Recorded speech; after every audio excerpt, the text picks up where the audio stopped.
Hi everyone, I'm picking up where I left off from the last journal flip with this SQUARE Dylusions Journal. So let me find the page. Right, this was the last page we looked at in here, so I'm just going to go from here and I think we'll get through maybe 10 more pages? I don't know. Let's just see. Alright, so here we've got, again, another unfinished page. I know, so many. Another Patsy Stone reference, because why not? This is an old drawing I did like literally a million years ago. This is when I first got my Copic markers and I wanted to play with them and see what they did. So I came up with this, and it was actually quite a long piece that I had in a frame for a while because I was so proud of myself, and then I ended up not liking it in the end. But I like it enough to keep it in my book because I did it once upon a time. It's a nice memory. So yeah, she's in there. And then this was I had a page full of these face sketches that I had in my, just lying around loose, like a loose sheet. It was laying in a book. And I thought I'm gonna stick it down there, and then I'm gonna put in an old print that I had lying around, like a mini print. And basically I was mixing a grey because I wanted to paint a photo frame that I had, and I had so much left over. I know you guys can relate when you accidentally mix, you know, 5 quarts more paint than you need. So I needed to get rid of the grey, and there's literally so much of this grey in my art journals because I just thought I can't waste it, it was good paint. So yeah, I put it in here. It's just a matte finish, which is great to work on top of because the pencils laid down nicely. And then I had this Sakura, what are they called? Souffle. So they're, I mean, sometimes if you work with them enough, they can feel a little like raised, almost a little embossed, but they go on clear and then they turn this vibrant, rich, opaque, you know, color. And they're all a little pastel, but this was the green one, and I have a whole set of them, which I absolutely love to work with, especially if you're working on a background that is that won't show up a color very well, but like grays and blacks and anything dark really. So yeah, and then I gave them all crowns and little bodies, and I love this. I thought it was really, really fun. So seeing this makes me want to do this again. Here is a doodle page. One night I was watching television and I had a little notepad in front of me and I was just sketching like a madman. So I had all of this dumb stuff just sketched out and decided to cut them all up and put them in here. Literally, I think I was on the phone when I doodled that, and I thought, well, that's fun lettering. I mean, it's ugly, but it was fun. So I put it in here, and then I had this idea that I was going to fill in all the negative space with some more doodling and zentangling, and it clearly got, you know, sleepy or just actually fell asleep by that point. So I think I'm going to keep it like that because it doesn't need anything else. If I do this for too long, my eyes go cross-eyed and I feel like I've hypnotized myself, so that's probably just going to stay like that. Here's an unfinished page that I don't know if I can actually finish because I had a great idea for it and then I tried to do it and it looked awful. So unless I completely paint over all of this stuff, I don't know what I'm supposed to do with that one. So she'll be blank for a while, I assume. Here's some more random sketches and things that I had lying around that I wanted to put together. This might be the most random assortment, the most random collection of little sketches and images, but why not? This is an unfinished spread that I'm working on at the moment, and I like to, because I learnt my lesson with the other mermaid one, I'm actually not going to force myself to do anything until it comes to me. So this one is a little tricky for me to figure out what I want to do with, but I had this newspaper that was a Disneyland exclusive that my husband brought home for me, and it had like this old advert for Chicken of the Sea. It had this really fun mermaid in it and the Pirates of Disneyland, and I had this sketch that I did on a piece of paper that I was just using Instagram references just to push myself to create something new and work with profiles and see if I liked that. So she turned out really nicely, and when I glued it in here I thought, oh, I'll just throw a tail on down there. So that's as much as is going on this page at the moment, but I have faith that it'll come together someday. This is hideous, so I'm not going to talk about it. Here's one that is unfinished, but I left it unfinished for a specific reason. This is actually one of the pages that I have copied in my book, and that I left 3 unfinished journal pages of my own, just kind of direct replicas in that book, so that anyone that wanted to finish them, or essentially, you know, work on them with me, could finish them. So this was the spread that I did, and I haven't finished it. I finished one of the other ones that I put in the book that's in my large Dylusions journal. So this one This one is in the book. If you want to finish it, you'll have finished it before I did. And maybe I could just copy yours, because I don't really know what to do on this one. I went through a phase where I sketched everything like this and then would add whatever detail I wanted onto it. If I like what I've done in a face or a body shape, you'll tend to see it repeat for a while. And that's because I'll literally just copy my own work. I'll trace over the top of it, or I'll photocopy it on a really light setting and then use it as a base for the rest. And I guess I'm just cutting out that step where I had to redraw the construction lines. So I don't consider it cheating. If you do, I apologize.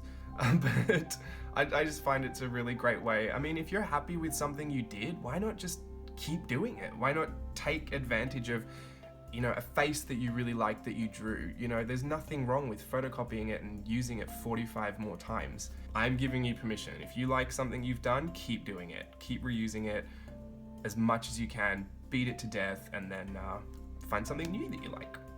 So this is another Digi stamp. This is Daisy. I don't know if she was the original or not. I'm gonna say that she wasn't. And this was just a flower stencil that I got, so I wanted to see if I could make flowers burst out of her little wand. I actually gave her legs, which is something I don't do with these Digi stamps. When I created them, I wanted them to be whimsical in their own way and not to add too much, because I wanted them to be enough of a starting point, but also to not have completed them. I want them to be used in a way that is that inspires your creativity and is not just, you know, me giving you something to copy paste. If you do that, that's completely fine, but I thought it would just be a little more encouraging if I gave you enough of a base and then you just added on. So I always wondered what they'd look like with legs, and this is what they look like with legs. So I'm not desperate to add legs to any more of them. Maybe I just added the wrong legs, maybe they're just the wrong proportion. There's something interesting about it, but yeah, I just don't know about that. And then the quote just says, "Nature does not hurry, yet everything is accomplished," and that's something I probably needed to read today, because I'm feeling extremely impatient with a few things that are happening in my world. So that was fate. Next page. This is what I wanted you guys to see. Just the mess that is in here sometimes. So I actually really loved this Digi stamp. This was a Halloween one. I believe this was a custom piece, and I really loved it, so I popped it in my book. I'll always pop in, you know, stuff that I'm happy with or stuff that I've worked on. I don't know why that made it in there. Here I am giving you a huge speech about how if I like something I put it in, and this ugly thing is sitting right here. Yeah, maybe I put that in because it just frightened me and I needed to remember that I am capable of that. If you guys think I've got it all put together, screenshot this, print it out and put it in your own journal and say James doesn't know what he's talking about. And then put this one next to it too. Although there is something I like about the brush strokes. Here's another unfinished page, and it's, you know, going in the same vein as the last one. It's a little hectic and I don't know what to do with it. But she was a cute drawing I did when, I think I did it when we were in Hawaii. Steve and I went to Hawaii a few years ago. And so she's feeling a little tropical. That's how I felt inside, lounging by the pool. But I just look like a whale. Should I cut that out? I'll leave that in. It was the truth. I looked beached, but I had a fabulous cocktail, so everything was fine. And then this is another one of those little drawings I did on a scrap piece of card and kept it for some reason. Here we've got, she's a little Coachella. She's, you know, out in the moonlit desert, and she's at a music festival or something, I don't know. I wanted to use the paint pens that I just got, and I wanted to see if I could make a really great skin base with the paint pens. I just went over it with acrylics, and I just added and added and added and added, and that's what happened. So she's not my favorite, but I appreciate the color palette. This one's fun. So this has got a lot to do with my mum, this one. The mermaid I had done, and I used the Sakura glaze pen. So this is this really cool, like multicolored, it's got a little dimensional feeling to it, almost like a, I don't know what to say, like a glossy accent. And I did it with the pens on the scales, and So yeah, she's really fun, and it was just a nice little piece that I'd drawn, but I was so sick of looking at it in the frame because I wanted to use the frame for something else that I put it in my journal. And then went nuts with these little flower punches and an old piece. A lot of this stuff is actually old, like this was from an old notebook I had in Japan. And then when I cut it out and put it in here, I thought that would make really great washi tape. So if anyone out there makes washi tape, can you just screenshot that part and make this for me, please? I'll promise I'll buy it. Here, this ship is so funny. I called it the SS Colored In by Mum. My mum was out on a retreat, a women's retreat, I think, for church, and she was out with her friend, and they were supposed to go out and, I guess, meditate or reflect for a moment.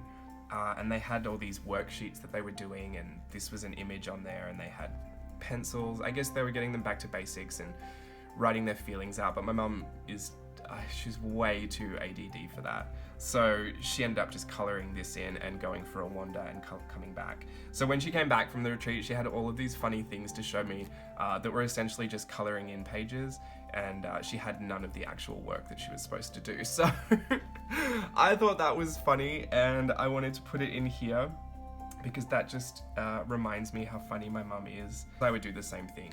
You could put me on a retreat and tell me to talk about my feelings, but I'm probably going to go and disappear behind a tree and colour in.